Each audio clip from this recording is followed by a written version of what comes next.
government's giving you essentially free cash. Growing your wealth is not just about getting your money to work for you. It's also about keeping as much of it as possible. By now, you'll have got to know T a little bit. That's kind of when I first learned about budgeting. And then when I started getting paid, I took none of that on board. As you can tell, he's not that clued up on basic personal finance. So we've brought in your Money.com editor, formerly of money saving expert, Paloma Kubiak, to explain the first place you should be thinking about putting your money to work in the UK. ISAs. They're vital, but not as simple as you might think. So... Right, well, go make yourself a cup of tea because there's a lot to take in. I've been trying to convince him to get an ISA for the whole time I've known you. He's recently had a baby as well. So, yeah. I'm going to set him up a junior ISA. I've probably just given you one there that you didn't know already.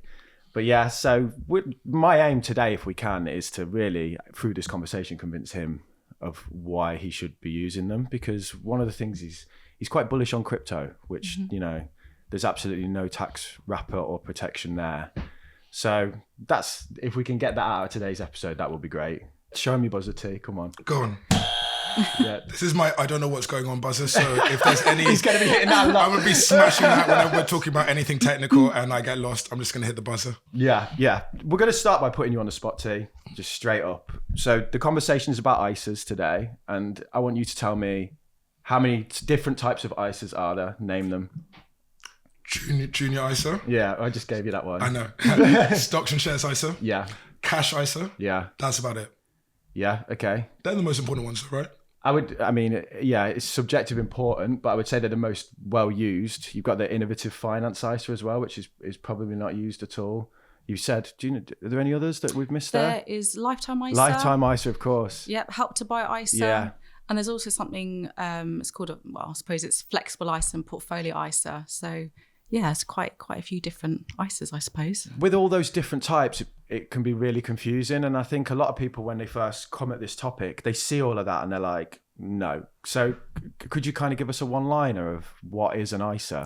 Yeah, so an ISA is an individual savings account, and it's basically an account where all the money that you put in and anything that you earn in interest or growth in investing is completely tax-free. So the taxman can't get his hands on any of the money that you make. That's within these ISAs. One way that I always describe it to people on my channel is like, if you go for a run, you could run without a shoe on, but your foot wouldn't be very well protected. So the ISA is kind of the wrapper around your foot. It would never move forward by itself. It's like the shoe that protects you as you move forwards, essentially. Yeah, that's how we say it as well. It's almost like a protective tax wrapper on your savings. So, you know, it's tax-free year after year. You get an annual allowance of £20,000 in the current tax year. Children, it's £9,000. So yeah, it's a really good vehicle for saving tax-free year after year. Yeah, and I don't think that people realise that tax is probably the biggest impact on how much you'll have at the end, or if you don't protect from tax, it would be anyway. So just to be clear, the ISA isn't an investment.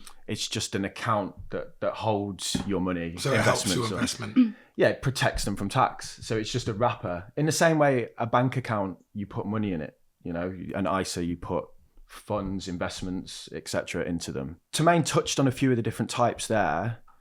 The ones I want to focus on initially, probably cash ISAs and stocks and shares ISAs, and then we'll look at the lifetime ISA and stuff as well. As they're probably, I looked at the data, I think 50% of all funds goes into cash ISAs still, 20 to 30% into stocks and shares. What are the differences between those two broadly, would you say? So cash ISAs, they're probably the simplest form of ISA. So you put your money into a bank or building society or credit union, and you can choose between fixed or variable rates. So you might want to put money away that you can access easily, or you might want to put your money into a notice account. So say you give your provider 30 or 60 days to access your cash, or you can even put your money in a fixed term. So anything from 1 year to 5 years, if you're trying to get a bit more interest on your money. So cash, you can actually open an account. So for children, for yourself. And then when we come to stocks and shares ISA, that is investing. So there is risk when it comes to investing. Your money can go up as well as down. But for investors, the hope is that they will beat the returns on cash. So the Investment Association, they have actually they say that there are 4,000 UK funds that you can invest in. And then there are also 378 companies that you can invest in as well. So it's a massive universe. You can invest by region. So you might want to invest in the UK or Europe or even emerging markets like China or India. You can invest by sector, so technology and healthcare. So, massive areas, different regions, everything that you can invest in. But one of the things is, you need to be comfortable with the risk that you're taking with your investing. So really they're like different tools for different jobs is kind of how you would see so. them. Yeah. So with cash ISAs, you might want to have access to your cash within a certain amount of time. You might want to, have a goal at the end of the year. Whereas with investing, it's more for the long term. So you might think about whether it's for your children's, university, or to give them a nice pot on their 18th birthday, or essentially for yourself to have a nice retirement pot at the end of it as well. Yeah. And like one thing I've seen is that the journey is people might, They have a cash ISA to save up for a short-term goal. They invest through a stocks and shares ISA. And then as they approach the end, they might look to move some of that back into, say, a cash ISA to live off or to protect them from short-term declines in the stock market or whatever. Just to be clear as well, with a cash ISA, you're going to get a promised fixed interest rate. Especially recently, the rates on cash ISAs have gone up. So a lot of people now see them as more attractive. I think you can get, is it upwards of 5%? You can get 5%, 4.5%, 5%? Yeah, nearly 5%. But yeah, they've started to come down a little bit recently. But, when you think about a couple of years ago, you were getting 1%, if that, on your cash. Yeah. Now it's closer to 4% on a one-year bond. So it's really improved over the last couple of years. Whereas the stock market, the long-term average over 100 years is anywhere between 9 and 12%, depending on kind of where in the world you look in. So even though the cash ISA rates are attractive, you would hope over the long run that the stock market would outperform the equity risk premium. Yeah, definitely. Cash ISA is sort of the safer, the simple option. But with investing, you are hoping for that growth, for that long-term growth. So Tilney, they came out with their data, so suggesting that the MSCI UK index, the S&P 500, and then the MSCI worldwide, in the last 50 years, 37 of those years, there have been positive returns. Yeah. So the positive returns are sort of 3/4 of that time. When you think about the compounding effect, then that's when you hope that your money will grow over a longer time period. These are calculations from Vanguard. And if we look at this, so over a 50-year time horizon, that's a long time. Yeah. But if you put away £200 every month and based on 5% growth after fees, then you could expect to have around 500,000 in your ISA, your investment ISA. But if we're talking about more modest sums, so say over a 10-year period, you put away £50 a month, say that's manageable for you, then again, after 5% growth after fees, then you'd be looking at around 7,700. So I think it really varies on exactly where you're investing, how much growth potential there is. But, over a longer term, because of compounding, you would expect that pot of money to grow, Sorry about that. Do tell me about compounding. Before we do, I just want to say, I've been telling you to put money in an ISA for 10 years. Yeah, and you've been telling me about compounding as well. 7K, $500,000, But it seems so long term, like 50, saving for 50 years. I might not even be here in 50 years. Realistically, I probably won't. Well, so the 10-year one sounds a bit more realistic. realistic. You definitely will be here. Really? Yeah. Well, how long are we living for? I mean, I think they think 10% chance of living to 100. I think I heard the other day. But I mean, average life expectancies are definitely going up. Let's just put it this way. Stats say you're more likely to be here than not. Okay, so I should probably start saving. But you hit the buzzer, so. Compounding, that's just when you put more money in, it grows quicker. So compounding is interest on your interest. Yeah. So if you put money into a product, you're earning interest, and then that amount of money which gains the interest, then it's rolling up all the time. So it's interest on interest. I think the thing that highlights compounding and like its power is that the chessboard and the wheat thing. Have you ever seen that? It's like a story where there was an emperor, Chinese, said, okay, I'm going to pay you for the fact that you've helped us win this war. And the man just said, all I want is a piece of wheat on a chessboard and just double it every single time for every square on the chessboard. And the emperor's like, we're going to rip him off here because that's pretty simple. So on the first piece, there was one piece of wheat. The second, there was two. The total amount of wheat on the chessboard, I'm going to need to read this number out. Because of compounding, it doubles every time, it was 18 quintillion, 446 quadrillion, 744 trillion. So you get the picture. It was a lot of wheat. So essentially the doubling effect over that period of time, even on something that seems quite small, that compounding effect can mean that the end result is massive. I'm not saying that people are going to be quintillionaires, but I don't even know how many figures that is. Yeah, you should see the number. I've only been able to read it with such conviction because it's written down. But I think for me, like the most common thing that I get, and I feel this myself, is people like, I always just wish I'd started sooner. But I think the clear message is there's no sooner than like today, and get started. And I don't want people that listening to think, oh, I'm 40, I've missed out on all of that growth.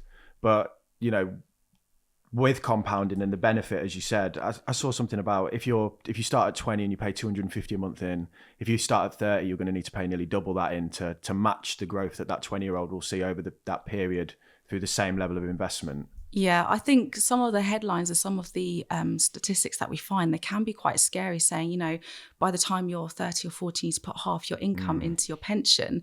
And I think that probably doesn't add to the appeal of pensions. And I think, you know, for everyone, you'll have different goals in life. You know, you might be saving for a property. Now we've got the cost of living crisis. You might be thinking, well, I need to pay my bills. I need to cover food costs, travel, everything. But it's just thinking about it just from almost like a mosaic. So start off with that little piece, see what you can contribute. And, you know, hopefully even the little bits will add to what you can actually gain later on. Yeah. So with my investing journey, when I first started, I was not in a good place financially, and I was probably only saving 20 to 50 pounds a month. But it's that money that's earned the most because of the time component. So it's certainly not worth going, I can only afford 20 pounds. Is it like, you know, this is really accessible for anyone at kind of any budget, really? Yeah, I'd say so. Just try and think about how much you can actually put away. And, you know, over time, even that £20 that you put in 20 years ago, hopefully that would have grown by now, and you know that it helps with your journey for, you know, secure financial future. Look, T, be honest, mate. When was the last time you read a book? Mate, you know I just had a kid. Don't get me started. I've got no time for that. Well, I've got what you need. You need to try out this service called Blinkist. What they do basically is they take popular books and then condense them down into 15-minute audio clips that summarise the whole book. What type of books? I'm a John Grisham man myself. I have no idea who that is. But anyway, they focus on non-fiction books. They got 5,500 different books. Everything from like, you know, Rich Dad, Poor Dad, personal finance, all the way to like how to parent properly. Yeah, I need any parenting book possible. You really need those parenting books. Well, they got 5,500 books on the platform. I can sort you out as well with a discount. So you get 7 days for free when you sign up. And then if you use our code, you get 45% off. All you've got to do is, there's a link in the description as well, by the way. Head to blinkist.com/making money. That's blinkist.com/making money. I love a deal. I love a discount. I'll check it out and report back to you. Now, back to the show. I'll let you have that one. Oh, cheers, man. So, where do people go to get an ISA? I know it sounds like stupid, but I know it sounds a good question. It's how you get, you know, you can get a bank account at a bank. Yeah, people understand that, but where do you get a stocks and shares ISA? Where would I even go? Okay, so with stocks and shares ISA, you can head to an investment platform. So if I can name some names, so you've got the big ones like Hargreaves Lansdown, AJ Bell, Interactive Investor. You can also go to a ISA manager or an IFA or a financial advisor. And then you've got these sort of digital wealth managers. So you've got like they're robo-advisors. So on your phone, you can get an app. So a few different routes. But do these robo-advisors, I know financial advice, do they take do they take a fee? So fees are really important to look at, because fees are almost sort of the one thing that you can control when it comes to investing. You can't control the way the stock market's going. Obviously, you can pick which funds and shares and bonds you want to invest in. But when it comes to fees, it's really important, because some platforms might charge a percentage fee, which is particularly good for those people who have slightly less to put away into their investments. Whereas some charge a flat fee. So if you've got more money, then the flat fee structure is better for you. But say if you've got one platform who charges, say, 0.5 and another that charges 1%, then obviously that's quite a big difference. Look at ongoing charges.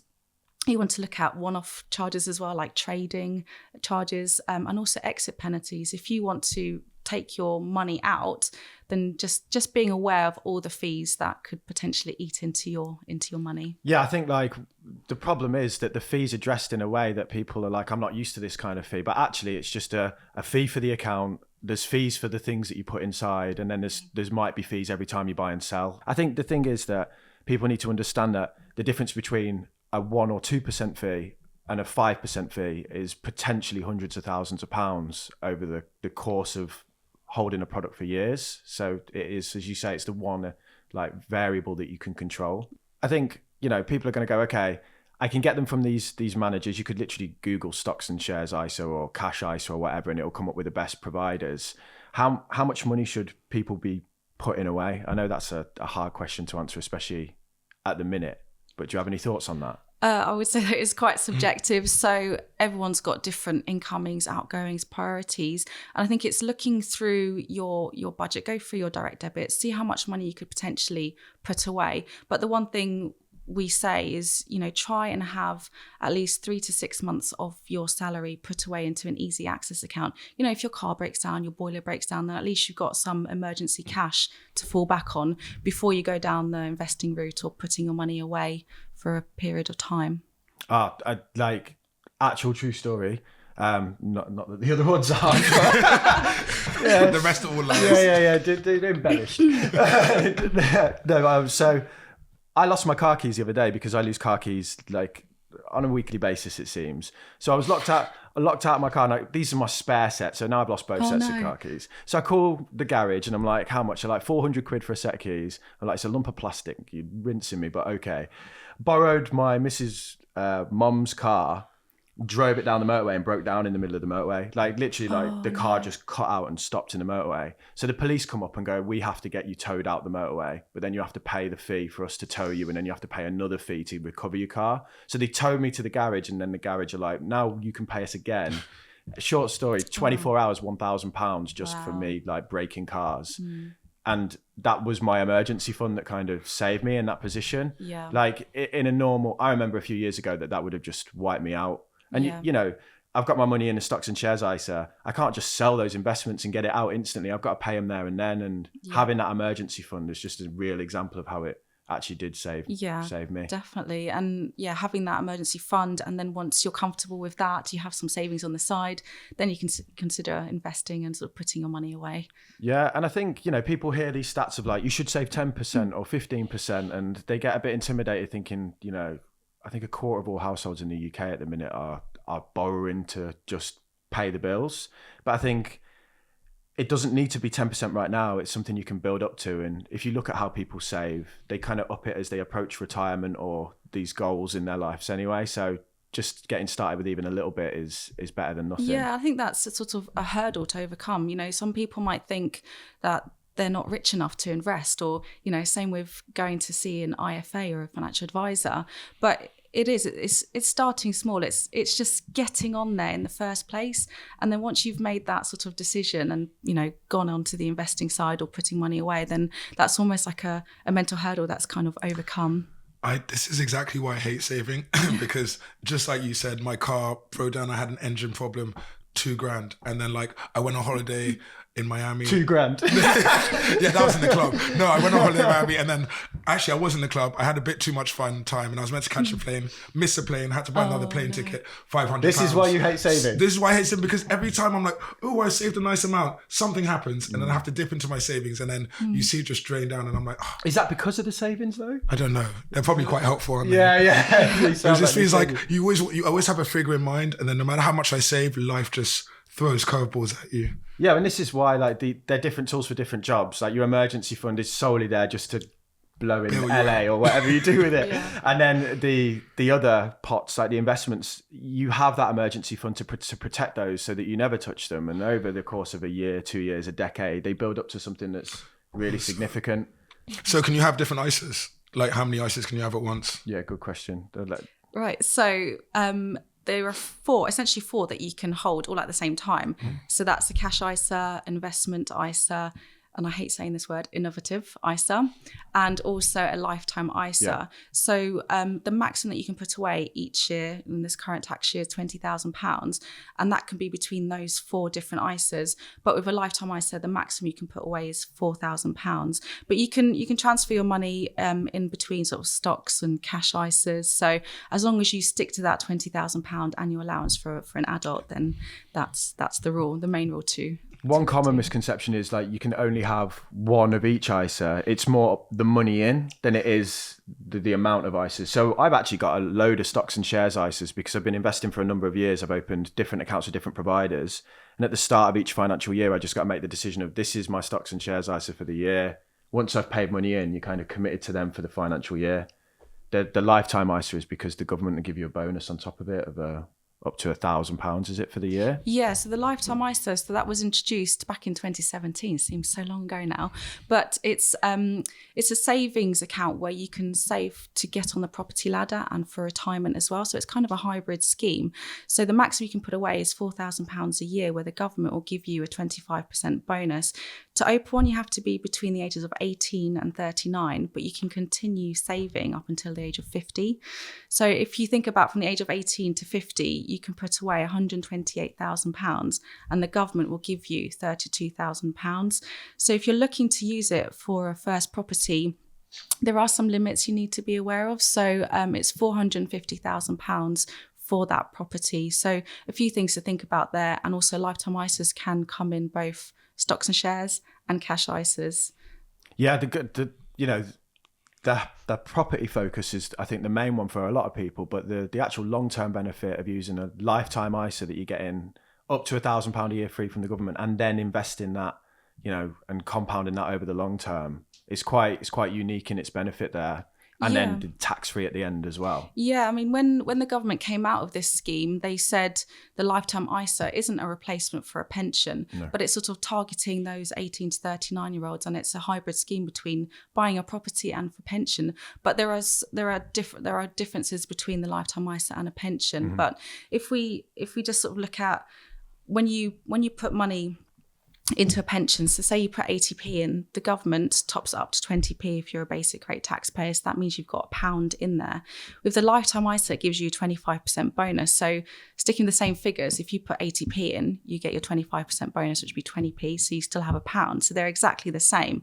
But then they sort of come into their own depending on if you're a basic rate taxpayer, if you're employed or self-employed, and also your age. So yeah, there are a few things to think about there. I try not to make that decision. I just have them all. Because I just think like you kind of, the rules change around pensions, the rules change around certain things. So by having a bit in everything, you kind of just cover all of the bases and you provide a lot of flexibility.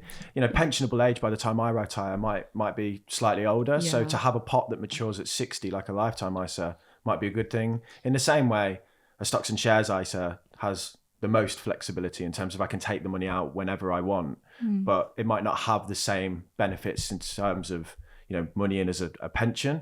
So I think there's nothing wrong with, you don't have to sit there going, which is the best, what is going to be the best for me in 30 years? I don't know. I just spread my money around all the vehicles. I think that's right. I mean, I'm approaching 40 now, and I think, right, well, let me get in before the lifetime ISA cuts out. Mm-hmm. So it's just having that, it's just opening a door just in case. And I think, like you say, we just don't know what's going to happen in the future, whether they'll get rid of the LISA or if there'll be any more pension changes. So it's kind of, thinking about potential changes and sort of getting in there with any kind of scheme where the government's giving you essentially free cash. And they don't normally do that. They normally take exactly. The cash. Grab it with both hands. I think this is it. Like, this is one example where there is actually a leg up. There is something there that is free cash is a big word, but the lifetime ISA, there's bonuses, there's tax breaks within ISAs, and this is something that everyone can take advantage of. It's not offshore accounts in Panama or anything like that. It's really accessible. Yeah. So for us 35-year-olds, it's not too late. I can get started now. Yeah, definitely. On my LISA. Best getting that LISA quick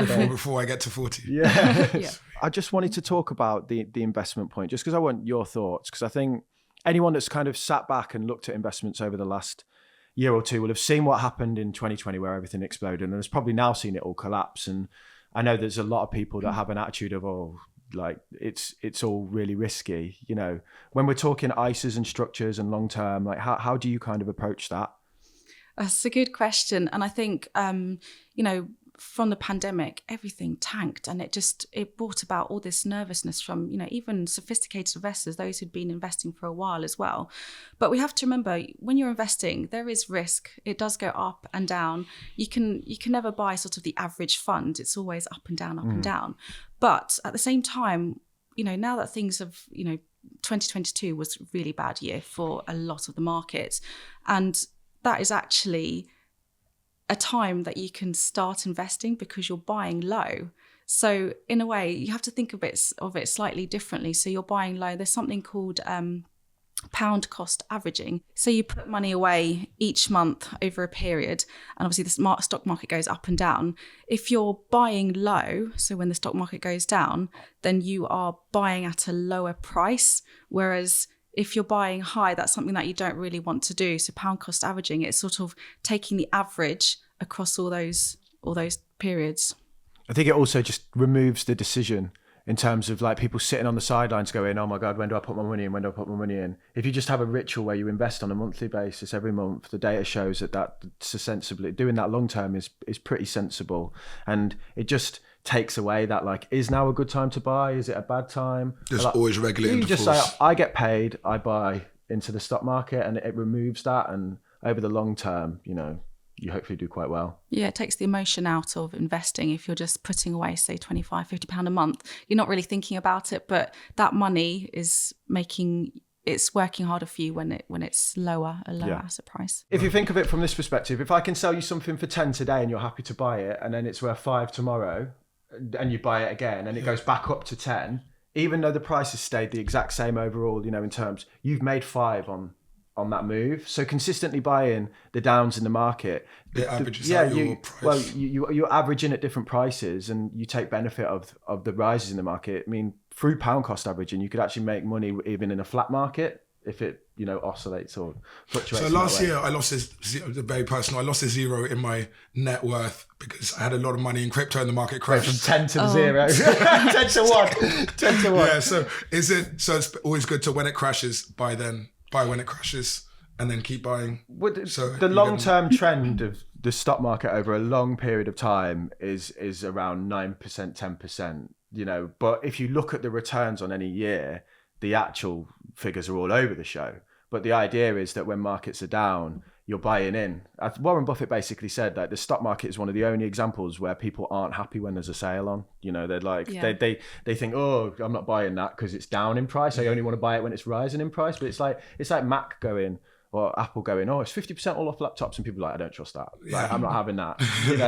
These businesses continue to provide value in the world. They're not going anywhere just because the values fell short. But why does that work? Because normally if there's a sale, people buy. But in investing, because when everything goes down, everyone gets scared. Money's so emotional in its grip on people, and people only like to see the green, it going up. They can't stand back and go, well, actually, if we separate that this is money and just see it as a product, I'm buying what I was 12 months ago at this price for that price. I was happy to buy it at that price. Now it's less. I'm thinking I don't want to buy it. That doesn't make sense. It doesn't make any sense. With investing, you do need to have a bit of a risk appetite. There will be volatility, but you have to maintain your discipline and just, filter everything else out. So the white noise, continue with what you're doing. There will be bumps in the road, but it's maintaining that discipline, putting your money away each month or, lump sums, and just thinking about your end goal. Okay, so I just got some of my audience from YouTube to submit questions, and we've asked them for some voice notes. Hi, I'm Joe from Kent, and I've just retired and I'm 57, and I want to start saving for my grandchildren. And my question is, can I have a junior ISA for both grandchildren? So the junior ISA, we touched on it before, is just it's an ISA for children that the guardian can set up and then contribute into, and then at 18 it becomes the child's legally, or it's always theirs, but the control hands over to them. Yeah, they're a great gift because what we spoke about compounding, you can start with tiny amounts of money and you kind of get in that 18-year run up. So by the time they hit 18, they've had the effect of compounding all through that period. Yep. So with a junior ISA, you can save £9,000 each tax year. Now, they can only be opened by parents or someone who's got legal parental responsibility for the child, but anyone can contribute into them. And so the having one junior ISA, it's a bit difficult because technically, yes, one junior ISA, but that can be a mix between cash and stocks and shares. The other thing to think about is 16 and 17-year-olds, they can actually have both a junior ISA and an adult ISA at the same time. So potentially £29,000 can be put into an ISA over those 2 years. The other point is with a junior ISA, you can only have one junior ISA with one provider. So with adult ISAs, I think you're an example, you've got previous tax allowances that you've contributed to, and you've also got this year's. With a child ISA, junior ISA, you can only have one pot. So it needs to sort of follow. If you want to transfer, you have to take that whole pot. So there's no chance of them sort of forgetting about any other allowances from previous years. And then also on the junior ISA front, so as a parent or guardian, you're opening it for your child. So, if you've got one child, that's one junior ISA. If you've got 3 children, you can set them up. But it's really important that at 16, they can take over the management of the ISA, but they can't get their hands on it until the age of 18. So there's a lot to think about, and hopefully, you'll instill in them not to go spending it on a night out. Giving me an ISA at age 16 would have been a terrible idea. Cleo with a body kit like that. So, Honda Civic with like spinning rims. Subwoofers in the back. Paint it red so it goes faster, it'll be great. Bargain. Yeah.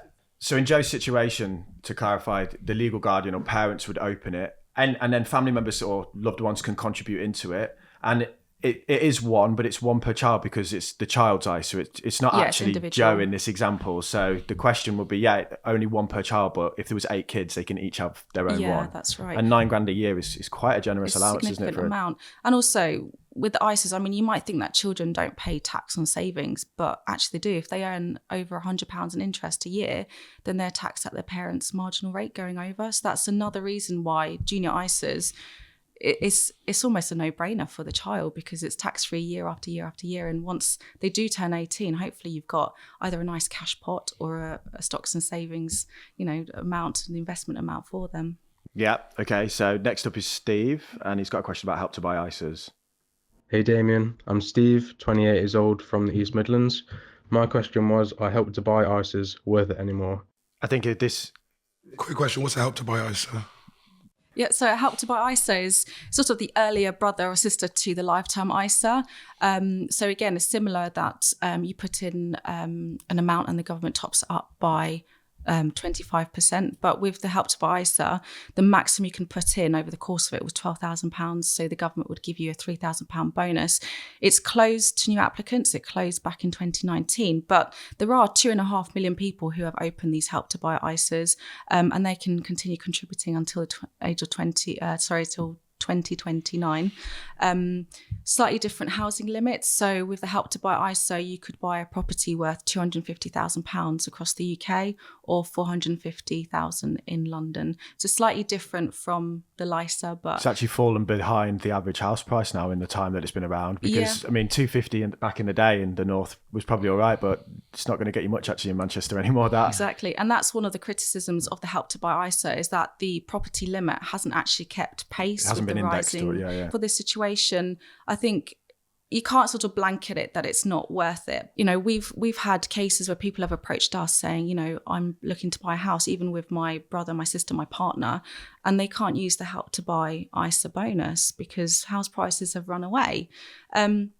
So in that situation, you could look to transfer your Help to Buy ISA cash into a lifetime ISA, and that opens you up to buying a property worth £450,000 across the UK. Now, the thing to remember is that you need to be between the age of 18 and 39. If you need to access your money from the lifetime ISA, there is a 25% penalty charge. Now, you might, it's quite a lot. Wow. And Unless you're buying the house or you're 60. Yeah. So it's like so you can actually, if you pay that charge, you get out less than you put in. So you might think that, well, if there's a 25% penalty charge, then the government's just taking back its 25%. But it doesn't work like that, because it's 25% on the whole lot that you have in there. So as an example, if you put £4,000 into your lifetime ISA, the government tops it up with the 25%, so £1,000, and you think, oh, I want to access that £5,000, you'll actually have a penalty of £1,250. But so it's probably a good thing because it stops you from taking it out to yeah, spend the it on whole something stupid. It's yeah, it kind of does force you to save towards that goal. exactly. Could you have a help to buy ISA and a lifetime ISA at the same time, or is it one or the other? Yes, you can. You can have both, but the government bonus can only be used from one scheme, so not both. So, for example, if you decide to use the Help to Buy ISA bonus for a property and you've also got a lifetime ISA, then leave that money in the lifetime ISA, and then you'll be able to have it as part of the sort of retirement side of things. If you can't use the Help to Buy ISA, then you would essentially sort of lose the government bonus side of things there if you can't use it for for buying a property. So really, the lifetime ISA benefits are better all the way around than the Help to Buy. You get a bigger bonus potentially, and there's a bigger limit on the house price. Yeah, so you can put away a lot more into a lifetime ISA. There's also a bigger contribution from the government, and the other thing is that you can use it on properties worth up to $450,000. So you mentioned the transferring point there, and I just want to bring that back to the ISA conversation. If we move an ISA from one provider to another, does that use up our limit? There are different rules depending on if you put money in one tax year, if you've got previous ISAs. So in the current tax year, you can transfer it elsewhere, and that's the amount that you've put in there. With previous tax year subscriptions, then you can decide whether you want to put all or part of it into a new ISA. But let's say I had 200 grand in an ISA. I could choose to move just a portion, or I could move the whole lot, and that wouldn't affect my ISA allowance for that year. I'd still have my 20 grand if I still have transfer it between providers. And every tax year, so currently it's £20,000. So the previous transfers don't count, as long as, well, obviously they do count, but the amount of new money that you can put in is limited to 20,000. I think it's worth clarifying though that when we say transfer, we're talking about internal processes where you transfer. It's not selling everything, taking your money out and then paying it back in, because that's actually would just count as a new deposit, wouldn't it? So like with Vanguard, there's a button that's like transfer ISA, and you press it and you migrate them in. Mm-hmm. You're not taking your money out. So just like moving from like your savings account to your current account kind of. Yeah, exactly. Like an internal transfer almost, or behind the scenes transfer maybe is a way to position it, because I think some people listening might go, oh, well, I'll just take all my money out, open a new one and give it to them. They're going to see that as 20 grand coming in. Yeah, and it's a really important point that if you're looking to transfer, so you found a better rate on a cash ISA, instead of taking that money out, like you might do with savings account and putting it into the new provider, fill out a transfer form, so they do it all for you. And the most important thing about that is that you don't lose your tax-free status, because if you take your money out of that cash ISA, then you lose that tax wrapper. So make sure that you're doing this process through the transfer ISA form with the new provider, and then they'll move everything over for you. Yeah. Okay. So thanks for the questions, guys. We do appreciate them. I just want to wrap this up then. Maybe T will listen. So all an ISA is a vehicle that protects your money from tax long term. You know, it's a way to you park stuff in it, and over a long period of time that will hopefully grow, and then you're not going to pay any tax on that, which could be significant when we're talking large sums of money that we've saved over a period of time. I mean, is there anything that you think you need to add to the sum up, or kind of what you would say to people that they should do after this as like the one thing with ISAs? Right, well, go make yourself a cup of tea, because there's a lot to take in, and then just have a look at your budget. See if there is a means for you to start investing even that small amount, just to build up your pot for later. We don't know what's coming. You know, people are living longer as well. There are question marks over the state pension. So anything that you can do now that's the ultimate gain. You know, just try and put away as much as you can now. And I think if everyone could sit round and agree that saving for your future is a good idea, then doing it inside of an ISA makes sense, because you're just future-proofing it from tax. So why not use those structures, you know? Yeah, and if, every year, we wait for the budget, the autumn statement, you think, oh gosh, what's going to come up in there? We know that the capital gains allowance is going to fall, the dividend tax allowance is going to fall. We've also got the personal savings allowance, which allows you to earn £1,000 interest if you're a basic rate taxpayer, or £500 if you're a higher rate taxpayer. But who knows what's going to happen? Is that still going to be around in a few years' time? Whereas, the experts say ISAs are probably the one thing that the government won't really tinker with, whereas they might tinker with other things. So it's just having money in those different pots, in those different sort of, vehicles, try and get the government bonus, put money away tax-free. So considering all of that to try and get as much money for your future as possible. Brilliant. Thank you so much for your time. Thank you very much. Thank you too. Awesome. Can't wait to get my ISA set up. The 35-year-old one. Yeah. The LISA. Yeah. That's what I'm going get for. that free 1K. The government need to pay me some money back. Yeah. You know what? I think we did pretty well convincing T that he needs an ISA. If you want a bullet point summary of this episode, then subscribe to our newsletter in the description. You'll also find a full list of all the platforms I use for my ISAs. Next week, I'm going to go through how to budget, or how I budget, and that video will be here once it's out. But if you're new to the channel, then you need to watch this episode first, which is all about your relationship with money, and that's where you need to start.